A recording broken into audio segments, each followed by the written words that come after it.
दोस्तों, चीन, बांग्लादेश और पाकिस्तान की पहली त्रिपक्षीय बैठक के कुछ ही घंटों बाद भारत ने बांग्लादेश पर एक और व्यापारिक पाबंदी लगा दी है। साथ ही पाकिस्तान ने भारत को अंतर्राष्ट्रीय कोर्ट में घसीटने की कोशिश की, लेकिन भारत ने उल्टे उसी कोर्ट में पाकिस्तान की घेरेबंदी कर दी। इसके अलावा भारत ने ईरान को धन्यवाद कहा और विदेश मंत्री स्तर पर फोन पर संवाद भी हुआ।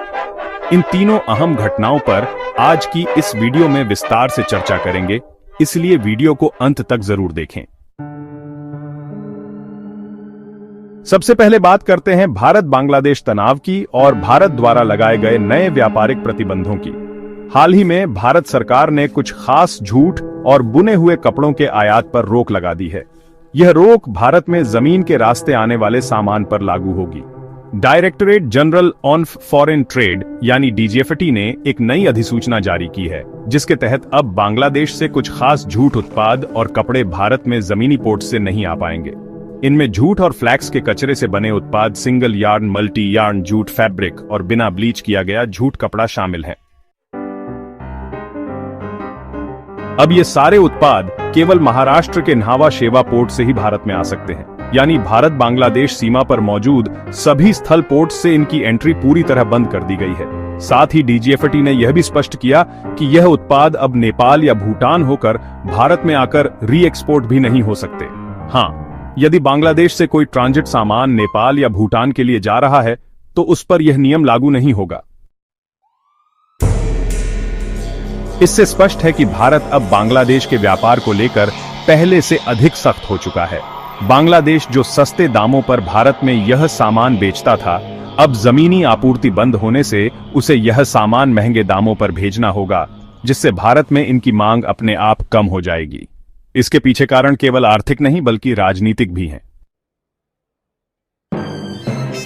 बांग्लादेश की अंतरिम सरकार के प्रमुख मोहम्मद यूनुस ने हाल ही में चीन में भारत विरोधी बयान दिए और चीन से नजदीकियां बढ़ाने की बात की। साथ ही बांग्लादेश में हिंदू अल्पसंख्यकों पर हो रहे हमलों को रोक पाने में यूनुस सरकार की विफलता ने भारत को और नाराज किया है। यह पहली बार नहीं है जब भारत ने इस तरह की कार्रवाई की हो। 17 मई को भारत ने रेडीमेड वस्त्र और प्रोसेस्ड फूड के आयात पर बंदरगाह सीमाएं तय कर दी थीं और 9 अप्रैल को एक ट्रांजिट सुविधा भी वापस ले ली थी, जिसके तहत बांग्लादेश अपना सामान भारत के रास्ते मध्य पूर्व और यूरोप भेज सकता था। अब इस नए निर्णय के बाद यह स्पष्ट है कि भारत अपने पूर्वी पड़ोसी से दूरी बना रहा है। वर्ष 2023-24 में भारत और बांग्लादेश के बीच कुल व्यापार लगभग 12.9 अरब अमेरिकी डॉलर का हुआ था, जिसमें भारत ने 11.46 अरब डॉलर का निर्यात किया, जबकि आयात केवल 1 अरब डॉलर से थोड़ा अधिक रहा, यानी भारत को व्यापार में भारी लाभ हुआ। लेकिन जूट और वस्त्र उद्योग में बांग्लादेश भारत के लिए एक बड़ा प्रतिस्पर्धी बन गया है। भारत का घरेलू जूट उद्योग पहले से संघर्ष कर रहा है और सस्ते बांग्लादेशी माल से उसे और अधिक क्षति हो रही थी। इसलिए यह निर्णय आत्मनिर्भरता की दिशा में एक बड़ा कदम भी माना जा सकता है। साथ ही बांग्लादेश की चीन और पाकिस्तान के साथ बढ़ती निकटता भारत के लिए रणनीतिक चिंता का विषय है। हाल ही में इन तीनों देशों के बीच एक त्रिकोणीय बैठक भी हुई थी। बांग्लादेश द्वारा सेना में नए हथियारों को शामिल करने की खबरें भी आ रही हैं, जिससे भारत की पूर्वी सीमाओं पर सुरक्षा संकट और बढ़ गया है। ऐसे में यह प्रतिबंध केवल आर्थिक नहीं बल्कि कूटनीतिक दबाव की रणनीति का भी हिस्सा है। और दोस्तों, यह तो बस शुरुआत है। भारत के पास और भी कई विकल्प हैं, जिनका उपयोग वह बांग्लादेश के विरुद्ध कर सकता है, जैसे कि गंगा जल संधि, जिसका नवीनीकरण अभी शेष है। अब समय आ गया है कि भारत इस संधि को निलंबित करे या बांग्लादेश को दिए जाने वाले जल की आपूर्ति में भारी कटौती करे। आपकी क्या राय है? कृपया कमेंट करके बताइए। अब बात करते हैं भारत पाकिस्तान विवाद की।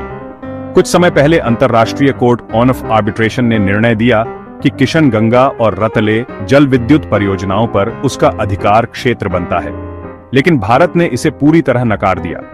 भारत का कहना है कि यह कोर्ट पाकिस्तान ने एकतरफा रूप से गठित किया है और इसलिए यह अवैध है। जब कोर्ट ही गैरकानूनी है तो उसका निर्णय भी अमान्य माना जाएगा। पाकिस्तान ऐसा इसलिए कर रहा है क्योंकि वह जल विवाद को बढ़ा चढ़ाकर पेश करके दुनिया का ध्यान आतंकवाद से हटाना चाहता है। भारत ने जब इंडस जल संधि को रोका तो उसकी मुख्य वजह पाकिस्तान द्वारा आतंकवाद को समर्थन देना था। अब पाकिस्तान उसी संधि को लेकर अंतर्राष्ट्रीय मंचों पर नाटक कर रहा है। वर्ष 1960 में भारत और पाकिस्तान के बीच इंडस जल संधि हुई थी, जिसमें विश्व बैंक मध्यस्थ था। इस संधि के अंतर्गत 6 नदियों को बांटा गया। पश्चिमी नदियां इंडस, झेलम, चिनाब पाकिस्तान को और पूर्वी नदियां रावी, ब्यास, सतलुज भारत को मिली थीं। भारत को पश्चिमी नदियों पर बांध बनाने की अनुमति थी, लेकिन run on off the river projects के अंतर्गत अर्थात पानी को रोका नहीं जा सकता था। भारत ने किशन गंगा और रतले बांध इन्हीं नियमों के अंतर्गत बनाए, लेकिन पाकिस्तान ने आरोप लगाया कि भारत संधि का उल्लंघन कर रहा है। पाकिस्तान ने बिना चर्चा, बिना निष्पक्ष विशेषज्ञ के सीधे कोर्ट ऑन ऑफ आर्बिट्रेशन बना लिया, जो कि पूरी प्रक्रिया के विरुद्ध है। इसलिए भारत ने इसका विरोध करते हुए स्पष्ट कर दिया कि हम इस निर्णय को नहीं मानते। इससे साफ है कि पाकिस्तान जल को लेकर बेहद बेचैन है और दबाव बनाने की कोशिश कर रहा है। लेकिन बड़ा सवाल यह है, क्या भारत इंडस जल संधि को पूरी तरह रद्द कर सकता है? फिलहाल भारत ने इसे इस शर्त पर निलंबित किया है कि जब तक पाकिस्तान आतंकवाद के विरुद्ध ठोस कार्रवाई नहीं करता, भारत इस संधि को फिर से लागू नहीं करेगा। अब बढ़ते हैं तीसरी और अंतिम खबर की ओर। विदेश मंत्री डॉ. एस.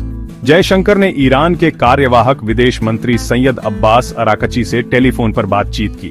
उन्होंने न केवल ईरान के दृष्टिकोण को समझा, बल्कि इस संकट के समय भारत की चिंता भी साझा की। सबसे महत्वपूर्ण बात यह रही कि ईरान में फंसे सैकड़ों भारतीयों को सुरक्षित बाहर निकाला गया। जयशंकर ने ईरान सरकार का आभार व्यक्त करते हुए कहा कि भारत ईरान की इस मानवीय भावना की सराहना करता है।